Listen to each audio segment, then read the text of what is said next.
Welcome back to Hope for the Caregiver. This is Peter Rosenberger. That is Gracie, my wife, from her CD Resilient.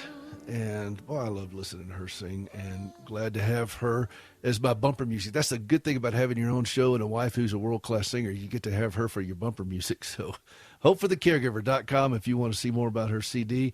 We're glad to have you with us. This is the show for caregivers, about caregivers, hosted by a caregiver, bringing you 35 years of experience as a caregiver to help you stay strong and healthy as you take care of someone who is not. John, I've got a guest on the line here that I saw her column in the New York Times, her opinion piece in the New York Times. And right on. It is a fabulous piece that she's written, and you can tell she's a very good writer. And she's a wonderful, in fact, she does this for a living, John. Oh, okay. And she is she's a restaurant critic. Kate, did I get that right? Are you a restaurant critic, food critic? What kind of critic are you? Yes, I'm a restaurant critic. I write for the Sacramento Bee in Sacramento, California, where I live. Yes, oh, okay, and I'm an amateur restaurant critic, Kate. And but it's usually things like Taco Bell or something, you know. But it's they get the hash Sure. browns right No. off the house, you know. but you took on this topic of unpaid family caregivers in the New York Times, and this is part of an overall arching focus that you have through your new book. It's called Already Toast, John, and it's So we're carrying on the food theme. Is this correct? Well, yes, and it's this book comes out I believe in March, and it's called Already Toast: Caregiving and Burnout in America, and we're welcoming Kate Washington from the great state of California. And so, Kate, thank you for taking the time to call the show and just share your thoughts and your heart and your journey. When I read your article, I got to tell you, Kate, the first thing that came to my mind was I wanted to call you up just to make sure you're okay, because you've had a journey there, haven't you? Thank you. It really has been a journey. I'm really fortunate, and thank you, I should say, for having me on. I really appreciate the invitation. Sure. It has been a journey. It is easier now than it was at the time, that I cover in that article. My husband, Brad, was diagnosed about 6 years ago, and the most intense period of his need for caregiving was over the following couple of years, and then his needs have kind of ebbed and flowed since then. He does have chronic illness as a residual from his treatment, but he's doing much better now. So we're very fortunate that that is the case.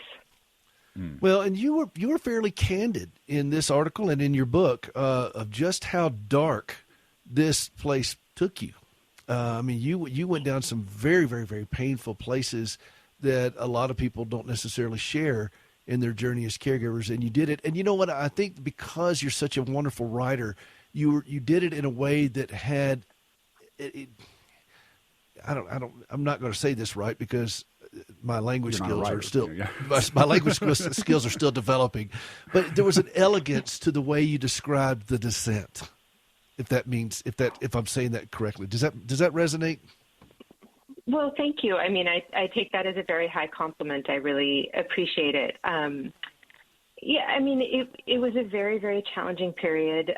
His health was, his life was in danger for an extended period of time, and I was really fortunate to have family and community support.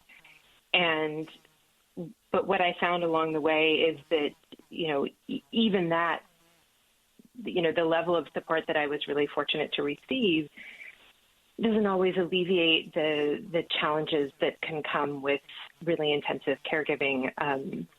That I really firmly believe, and I came out of this journey really believing that we have a strong need for more structural support and more systemic support to, really give this important work the support that it deserves. Well, from the last figures I looked at, we as family caregivers provide about $500 billion of unpaid care every year. Yes, that's a figure I looked at, and that's an astronomical amount of labor and unpaid care. And And I was looking at some of the things that you're laying out in your article, then you open the conversation up in more in your book. But it's basically pushing on the Biden administration to look at this thing and $5,000 year tax credits, that kind of thing for family caregivers, which I think would be really wonderful. I'm looking at my 35 years of this, and I'm thinking, hey, John, how could you that would be helpful. Is that retroactive or Yeah, dude, are you thinking retroactive, Kate? Because I've been doing this since the Cold War, man. Dream big, but I also think there's such a cost with people who step out of the workforce or reduce their work hours, that some of the hidden costs of like losing out on contributions to Social Security and other kind of like lifetime costs that accrue over a long caregiving journey such as yours. We are a huge population, and the value of that work, I think the figure that you quoted really shows how radically undervalued care of all types is. I think it also really needs to start simply with paid leave for people, that's not guaranteed really to anyone in the U.S., and we're one of the very few countries where that's the case. Well, and I don't know how that will work out. And one of the things, I've had people that have talked about this on the show before, and, as Congress, which moves at half the speed of smell anyway, as they debate this, we've got to live today. And we, I'm a caregiver today. You're a caregiver today. And so we got to deal with what the reality is and hope that we can use our voices to kind of form a pretty good choir that would hopefully resound with these folks and change the way they look at this vast army, invisible army often of unpaid people that do it. I mean, I have performed, and I know you have too, because of the nature of your husband's illness. I have performed complex medical tasks that I had no formal training for. And, just 10 years ago would be done by an RN, and now they're getting a guy that's got a music degree to do it. And so, absolutely. I don't know what they taught you when you were. Now, do you have your doctorate? Did I understand that? I do. I have a doctorate in English literature. So, when they call for the doctor on a plane, I'm only good if you have an emergency in like interpreting Dickens. We have a grammar situation here. Yeah. Chaucer is does anybody know this particular sonnet? Yeah. I'm the wrong kind of doctor for the sort of tasks that you're describing, and I think that's more and more common for caregivers, and it's a really hard piece of the puzzle for people, that we're frequently, it's just kind of assumed that we'll take over fairly complex care, and I think it can be really frightening. And people rise to the occasion, and it's amazing, but it's a hard thing, I think, to face. It certainly surprised me. Well, and I want to throw something out at you. We don't rehearse the show. Clearly. But no, we're caregivers, so we know the topic. But I rose to the occasion and really threw myself into learning a lot of things that were way beyond my skill set, and I was able to do some things, and I was able to give the appearance of being able to do some things, but in reality, I should have been cautioned more. I should have had trained professionals looking at me and saying, slow down. This is not really yours to take. It's okay for you to push back and let them come up with a solution. Let the doctor come up with a solution for this that doesn't involve you just willy-nilly abandoning your life or throwing yourself into this. How do you respond to that? Does that resonate with you at all? Yeah, I mean, that's an interesting point. I think, there's an authority issue around, major care situations where, I think if you're one person faced with a panel of doctors who's, discharging somebody you love more than you love anybody else, and that you're willing to do anything to try to help, it's pretty hard to push back and say, like, I can't do that. I can't do that for this person, and there are a lot of expectations. It's a very challenging and tricky issue because, of course, we all want to do our best for the people we love. And, for me, I wanted to care for my husband, and I was surprised by how hard it was on me, and sometimes didn't like to admit that, and, tried to look competent, be trustworthy, seem at the doctor's office like somebody who was, taking notes and had it together and was going to do a good job, in part to get that respect and that kind of collegial relationship that I think is really important. And there's a lot of pitfalls and challenges there, but what you're saying, it does resonate. I think there's a need for, the medical profession as a whole to kind of step back and say, like, what are we asking people to do? And is that in the best interest, not just of the caregiver, but of our patient? That would have been very helpful to me in many cases. Just because I could do something doesn't mean I should do something. And I've wrestled, I've done, and I remember a reporter asking me one time, what is the single most difficult thing you face as a caregiver? Now, my wife's had 80 surgeries in both her legs. She's an orthopedic train wreck, lives with lots of pain, 100 doctors, 12 different hospitals. I mean, this has been, and it's ongoing, and 150 smaller procedures. That's my resume as a caregiver. That's part of it. And yet the hardest thing for me, Kate, was learning what is mine and what is not mine to carry, to do. Mm-hmm. And I overstepped many times. Did you struggle with that?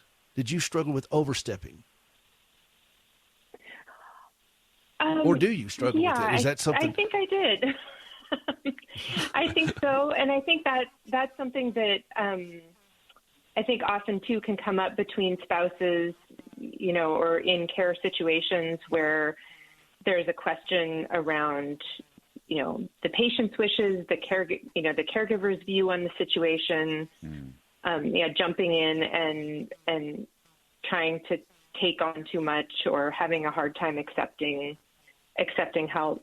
I would say I struggled with all of those issues. And in part, that's why I wrote the book, is to shine some light on how hard all of those elements of caregiving can be and help people feel like they're not alone and like they have permission to, be in that struggle and to take the help and to use the community and move through those hard times despite the struggle. Well, and you're a formidable person. I mean, you're highly educated. You're incredibly articulate. You've got a verbal authority that you have about you. And it's, I found, and I was a strong personality throughout these things, still am, from what John tells me. And, yes. I remember, when your last name is Rosenberger, and you show up at a hospital and you speak the jargon and you're wearing a suit, you get called Dr. Rosenberger a lot. And I always would tell him I'm a cranioproctologist. And never explain, just, Peter Rosenberger, cranioproctology. But I assumed more than I should have. And I had to learn to sometimes bite my tongue and learn to like the taste of blood. And because there were some things that I needed to stay out of. I used to insert myself into conversations, and the doctors found it much easier to deal with me sometimes than deal with Gracie, but they really needed to deal with Gracie. And she needed to have agency over her own life, and I stole some of that from her. I didn't mean to be a jerk about it. I just did it because it was expedient. I was in problem-solving mode. And sometimes it's important for me to insert myself, and sometimes it's important for me to just hang back. And that is, there's so much tension with that with me, that conflict. And I mean, I'm 35 years into this, and I'm still struggling with that. And so as I was reading your book, and I was thinking, well, here's somebody else who gets that level of high pressure, high intensity of, okay, where's my place in this? And finding sure footing. That was a hard place for you, wasn't it, to find sure footing? Yeah, I would certainly say that it was. And there was the most intense and difficult period around that, I would say, was in the months following my husband's stem cell transplant, when he was hospitalized at length. And, as I'm sure you've had experience with, he was on a lot of medications. He was in a lot of pain.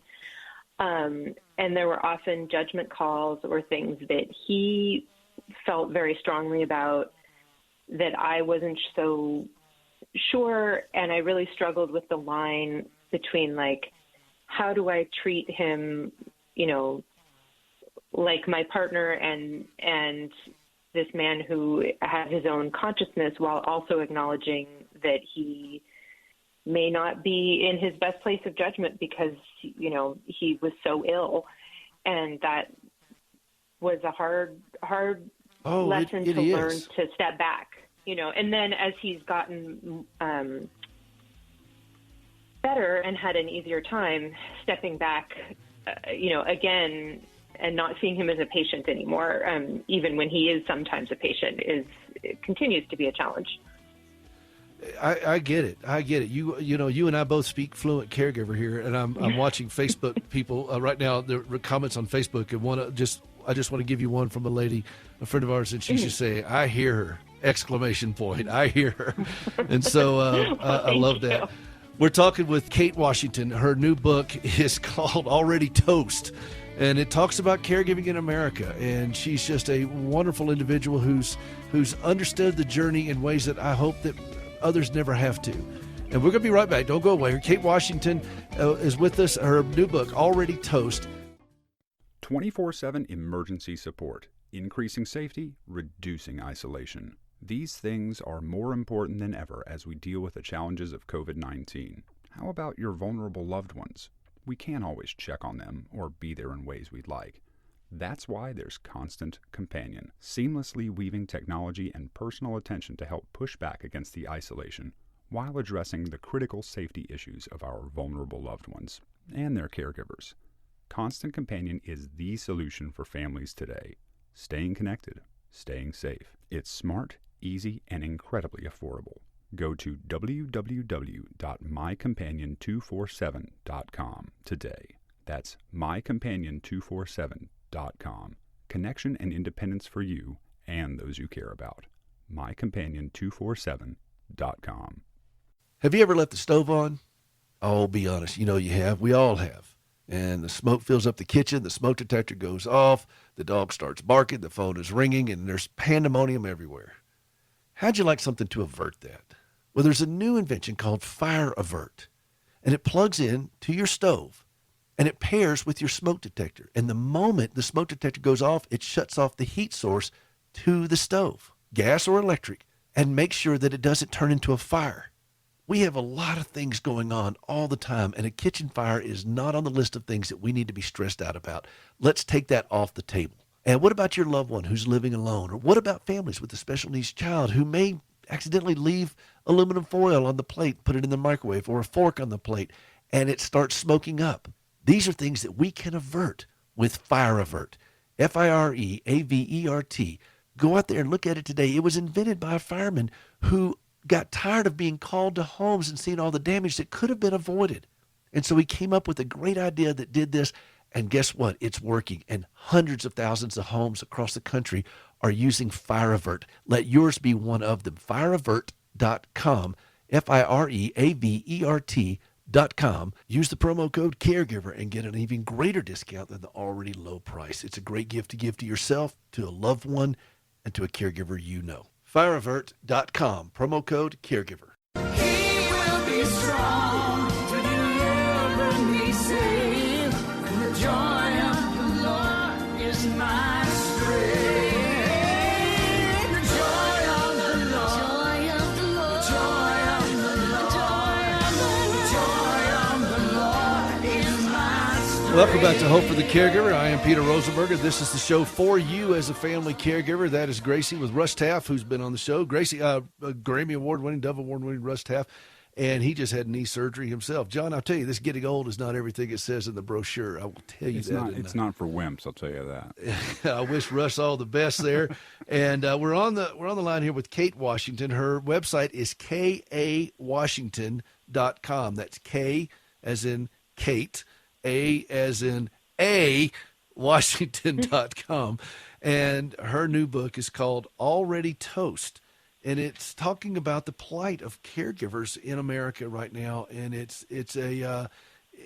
she goes into a difficult journey that she and her husband have had through some very, very serious illnesses, and she doesn't pull any punches, and she kind of lays out what she feels like would be a roadmap in her new commentary in the New York Times of some things that the administration can do, our elected leaders can do, and lays it out from a caregiver's point of view. Kate, I will.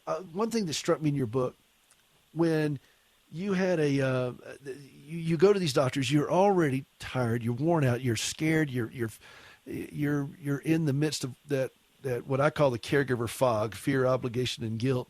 But you're just in that place where you're just so struggling.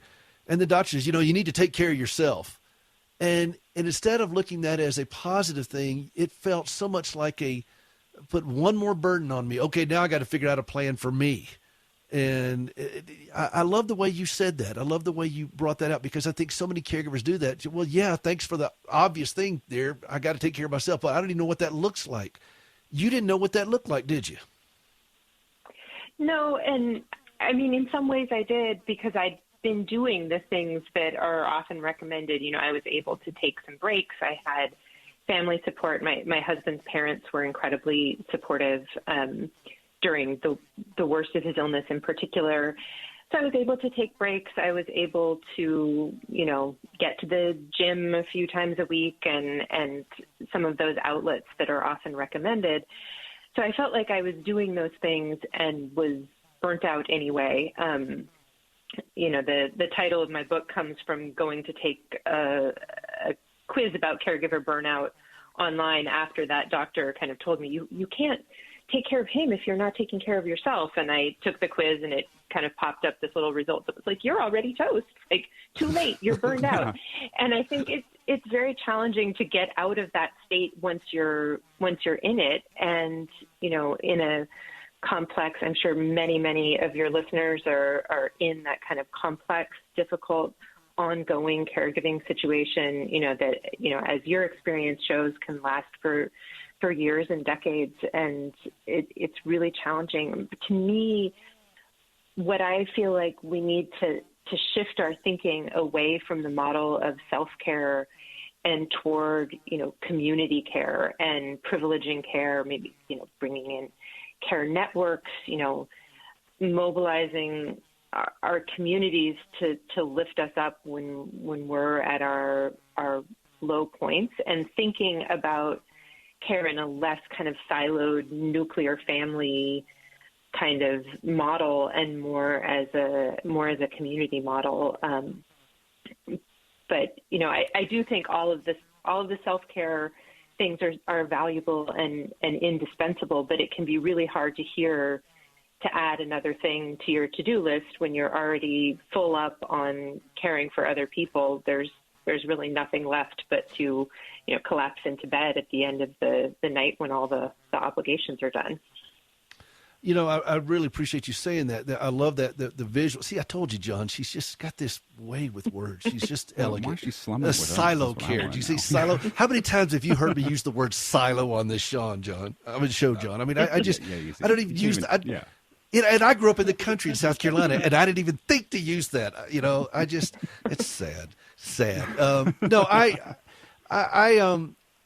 One of the passions I have, Kate, on this show is to have conversations like this with people who we could just sit down and have a real conversation. And this is what I wanted to say to you when I was reading your article and looking through your book. And I wanted to say to you, I see you, and I see the magnitude of what you carry, and I hurt with you.